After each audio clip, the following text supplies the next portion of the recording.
মানুষের রুচির এতই অকাল পড়েছে যে তোর মতো চেহারার মানুষকে বিরক্ত করবে। মা তোমার ছেলেকে চুপ করতে বলো কিন্তু। কেন চুপ করব? আচ্ছা তোর যে চেহারা, তোকে দেখে যে ওরা অজ্ঞান হয়ে যায়নি এটাই তো অনেক।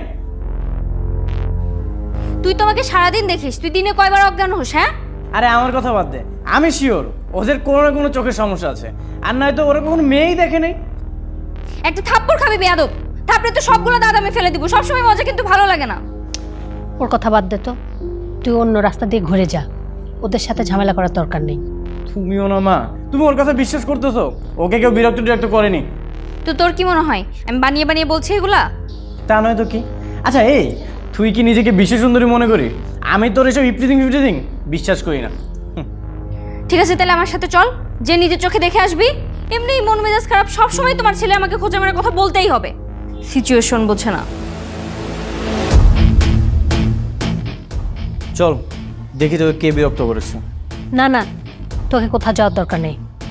মা তুমি চুপ কর, চল আরে আয়।